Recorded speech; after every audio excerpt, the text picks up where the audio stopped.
I have to ask you first about New York Bank Corp with some of the drama that we've seen over this past week amidst filing concerns about commercial real estate fallout. Are you monitoring this? Is there anything you can do to protect investors here? Well, I think your viewers would understand that in the role I'm in, I'm not going to comment on any one registrant or filer, but many banks are public companies. Mm-hmm. Those banks need to make sure that they make full, fair, and truthful disclosures to the public so that the public can make their investment decisions. I know we're going to be talking about climate, but it turns out it's connected. They need to make those disclosures that investors take investment decisions on, and make sure they have proper controls to make those disclosures.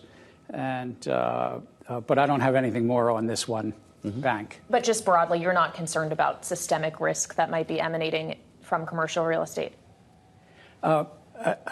Again, I'm not going to comment on one bank and so forth, but broadly speaking. Broadly, at the SEC, we are always monitoring markets for systemic risk. And the reason is because investors get harmed when one bank or one non-bank, it could be a bank, it could be a hedge fund, that fails and spills out into the market. I've been it ain't my first rodeo. I was even in the Clinton administration when long-term capital management failed. I was in the Obama administration when we were, cleaning up after the '08 crisis. And it's always the American public, both investors and issuers, that get hurt. So at the SEC, we do monitor for systemic risk in our remit. And then we work with Secretary Yellen and Chair Powell and share our thoughts. So to return to this question of disclosures, and this gets us to the news out of the SEC today, you have adopted now climate disclosure rules that have been significantly watered down from what was initially proposed. Scope 3 has been removed. For Scope 1 and 2, companies are essentially going to have to decide whether these climate risks are material to them. It's a pretty significant change. Why not repropose it by just adopting it today rather than opening it back up for comment? Have you opened the SEC up to more scrutiny and potentially more litigation that could come from this? Well, let's just step back for your viewers just for a moment. What we have here is that today, literally hundreds, maybe 1,000 companies already today are making information about climate risk available to their investors. They're often doing it on the internet. There's sustainability reports and so forth. What we did today is we adopted a rule. We hadn't had a rule previously. And we said these disclosures need to be in your filings, in your annual reports, in your registration statements, if material.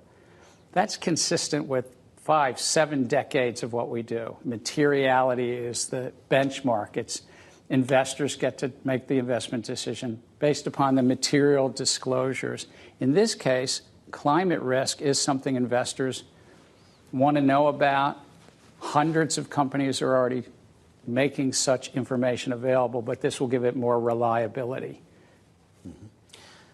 What's the cost involved here for companies that will be new to these disclosures? Typically, critics point to red tape beyond the politics here. Red tape and increased costs. You actually have a sense of this already for those that are disclosing, and I suspect from the comments that you received, particularly companies that are just making the threshold. I know you have carve-outs for some smaller publicly traded companies, but what would be the additional cost of this due diligence? Could you put a number on it? So we lay this all out in this release. It's over 800 pages if you want to have some weekend reading. But we really based cost estimates on what commenters had given us. And you asked, we got 24,000 comments on this. And in terms, it depends on the issuer. If an issuer actually determined that it's not material to their investors, the cost would be probably quite low. But if they determine that, for instance, to inform their investors properly that greenhouse gas emissions are material, then the costs go up. But again, in the release, it was measured from a couple 100,000 per issuer to, I think, upwards to high six figures, but still in the six-figure range per issuer.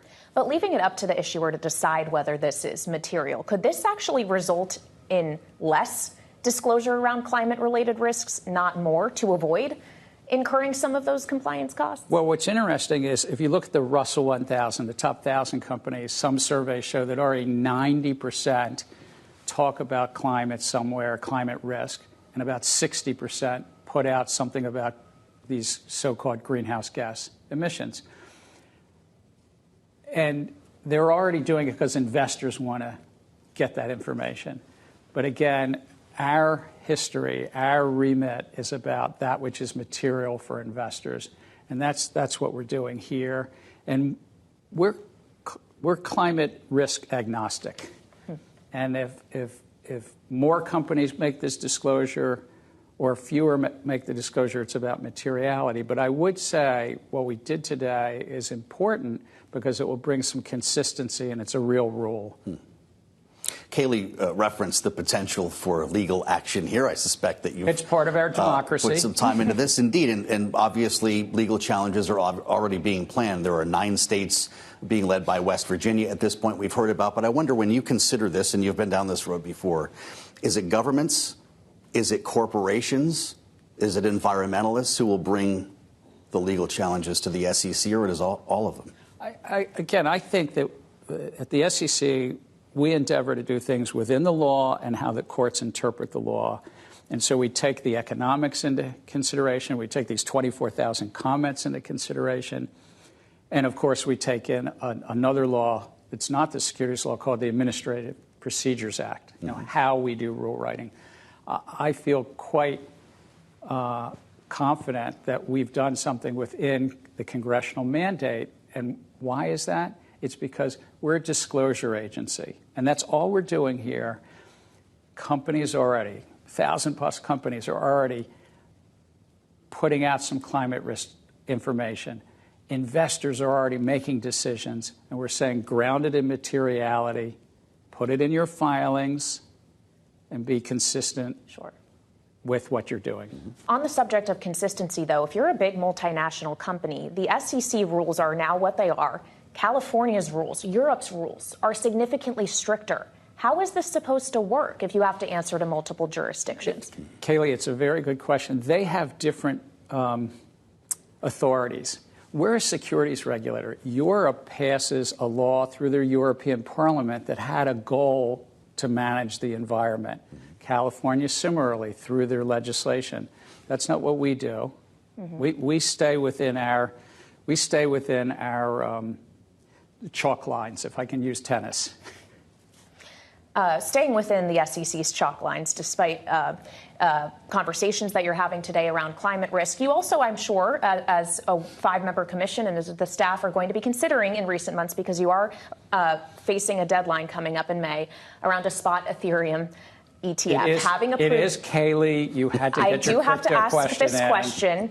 Of course, we are now about 2 months into a world in which spot Bitcoin products exist. They have had incredible demand, more than $8 billion in inflows. Now the optimism is Ether spot ETFs are next. Do you not first have to settle the question as to whether Ether is a security or a commodity? Can you answer that first? Well, Kailey, again, on any one of these crypto tokens, it's about the facts and circumstances as to whether the investing public is anticipating a profit based on the efforts of others. But we do have filings in front of us. I'm not going to comment. I will say this is a highly speculative asset class. One could just look at the volatility of Bitcoin in the last few days. And look, I grew up loving roller coasters. Maybe in my adult years I don't ride them as much, but you really should be conscious as the investing public that this is a bit of a roller coaster ride on these volatile assets. And then the question is how firm is the foundation of the, you get to the top of that hill, how's the foundation underneath it? And are there cash flows, or what's the use case? For thousands of these tokens, there's about 15 or 20,000 of them. They also may be securities because the investing public is relying on the efforts of some group of entrepreneurs in the middle of these projects. And would you consider Ether as part of that group that may be securities? I understand you're asking the question, but again, I'm going to defer on that question.